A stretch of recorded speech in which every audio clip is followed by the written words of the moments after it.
Begini Pak Ustadz, nah, ini panjangnya. Nah, begini Pak Ustadz nih.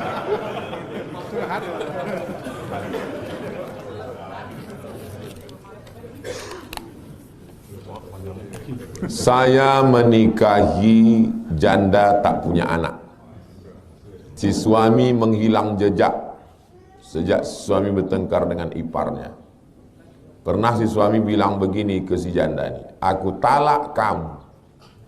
Cuma si suami ini bilang gitu karena dipaksa sama istrinya, istri tuanya. Akhirnya suami bilang, saya tidak mau menjawab dua pertanyaan. Pertanyaan pertama, orang yang berkonflik masalah warisan. Karena orang berkonflik masalah warisan, dipanggilnya saya untuk masuk ke dalam konflik Irak-Iran ini. Kalau sesuai cakap saya dengan kemauan dia, dipakainya saya. Kalau tak sesuai, dicarinya ustadz lain. Maka setiap ada orang berkonflik masalah warisan, saya suruh kau tulis semua, serahkan ke PA, Pengadilan Agama. Kalau provinsi namanya PT, Pengadilan Tinggi. Kalau pusat namanya MA, Mahkamah Agung.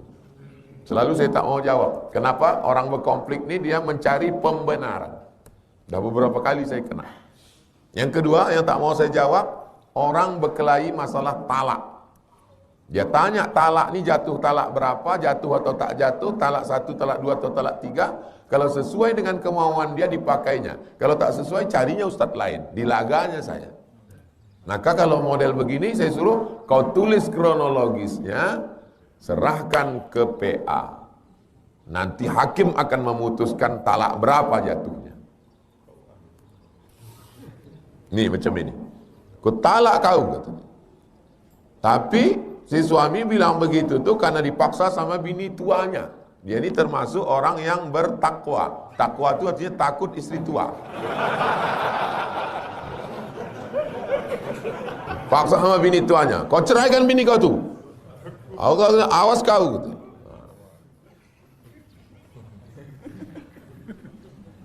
Jatuh atau tak jatuh, tolak mukrah, orang yang terpaksa. Maka ditulisnya kronologisnya, serahkan ke PA, Pengadilan Agama, Kabupaten Kampar atau Kota Pekanbaru. Hakim yang menjatuhkan. Al-hakimu yarfa'ul khilaf, keputusan hakim mengangkat khilaf. 2. Si suami memasrahkan talak kepada orang lain. Mana bisa main pasrah-pasrah? Talak itu hak suami. Suamilah yang menjatuhkan talak. Tak bisa talak dipasrahkan ke kawan.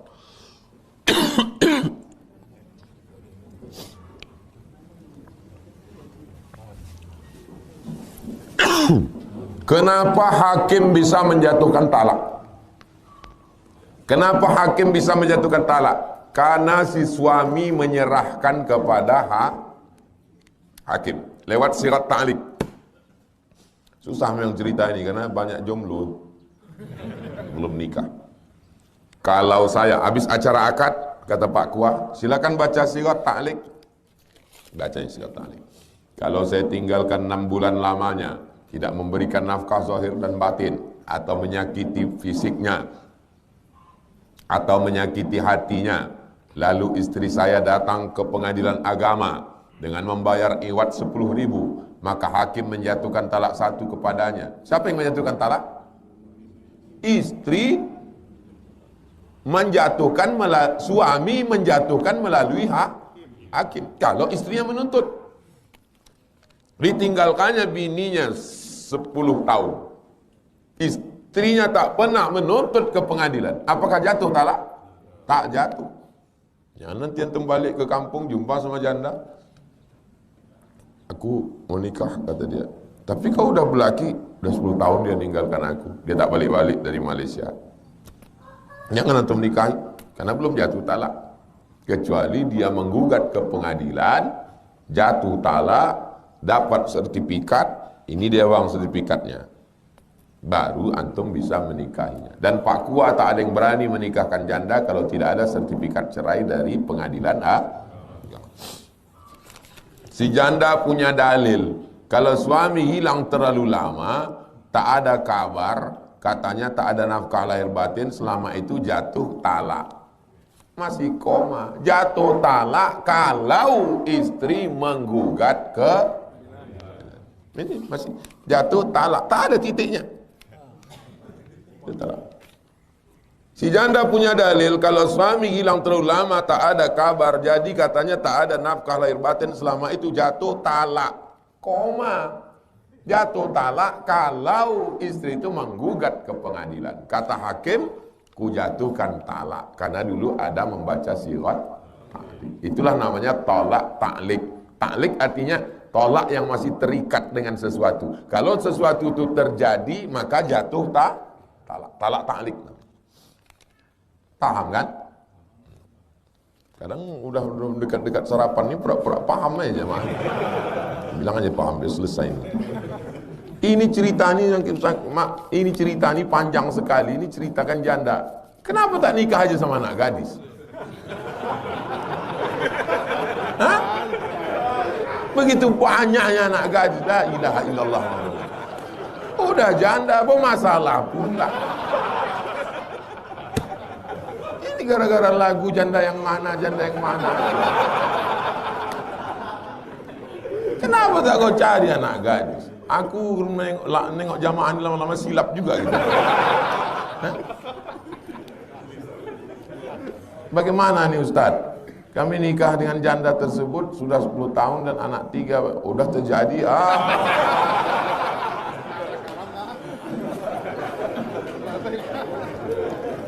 Berarti nikahnya dulu nikah siri. Kalau nikahnya di Kuah, Pak Kuah takkan berani menikahkan kalau tidak ada sertifikat cerai. Jadi semana lah nih Pak Ustaz? Entahlah. Apa hukumnya laki-laki buang air kecil berdiri? Kalau antum arsitek, buatlah WC duduk. Secara medis, kalau jongkok, maka mangkoknya keluar habis semua. Tuh, habis. Tapi kalau berdiri, tak habis semua. Tersisa sedikit, tersisa sedikit, tersisa sedikit, tersisa sedikit. Menggumpal air kencing jadi batu. Menyumbat saluran kemih. Secara medis, maka bagus jongkok. Secara fikih, kalau berdiri, terperci airnya ke kaki, ke celana, menimbulkan syak, ragu. Tapi tidak sampai haram. Mazhab Maliki makruh. Nah, maka yang paling bagus adalah WC jongkok. Kalau WC toiletnya WC duduk, jangan antum berdiri. Antum duduk macam di situ. Jangan pula antum jongkok di situ, pecah WC itu. Antum duduk. Jangan antum berdiri. Kalau terpaksa juga berdiri, kan tak terperci airnya Pak Ustaz karena masuk ke lubang tuh. Iya, tapi kena tadi yang tak tumpah habis itu. Kalau antum jongkok, ditekannya perut tuh. Jongkok, kaki kiri ini menekan perut, kaki kanan lurus. Minta tolong jongkok. Jongkok. Sini biar nampak. Kaki ini menekan perut, kakinya lurus ke bawah.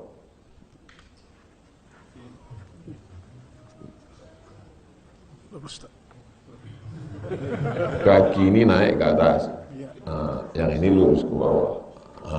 Tapi tidak kena lantai, tak sampai ke bawah. Nampak? Ngadap ke saya biar nampak. Ini menekan lambung, menekan air dalam. Ya, habis itu balik, yang itu ke sana. Habis dia keluar. Kalau tidak, kalau tak begitu, waktu antum berdiri menetes dia balik. Apalagi kalau keran itu dah tak rapat. Sekali begini, macam menggoncang galon. Sekali begini, mendem batuk, habis dia bersih. Kalau tidak menetes, kalau tetetes berarti najis. Makanya bab pertama sebelum babus kitabus sholah adalah toha, bersuci. Paham? Kalau ragu bawa kain sarung. Makanya saudara-saudara kita walaupun mereka kerjanya bawa mobil, truk, bis, asal berhenti di masjid tuh, keluar dari truk tuh saya tengok bawa sarung. Masuk ke Thailand, gulung celana, sholat pakai sarung. Nah, sarungnya suci, bersih. Bagaimana cara melakukan sholat istikharah secara benar? Usolli sunnatal istikharah raka'ataini lillahi ta'ala. Ayatnya terserah. Apakah setelah melakukan atau melaksanakan sholat langsung diberi jawaban? Langsung ada jawabannya. Bagaimana rasanya? Ada kecenderungan hati untuk memilih satu di antara dua. Mau bisnis atau tak bisnis? Jadi jualan atau tak jadi jualan? Mau nikah dengan si A atau dengan si B? Kau udah istikharah anak muda? Udah Pak Ustadz. Yang mana nampak? Nampak dua-duanya. Berarti belum putus istikharah. Salat lagi. Usolli sunnatal istikharah cinta raka'ataini. Nanti akan dikirimkan Allah kecenderungan hati, condong saja hati, baru lanjutkanlah. Tengah-tengah malam baca Quran, berzikir, nanti Allah akan kirimkan signal-signal insyaallah.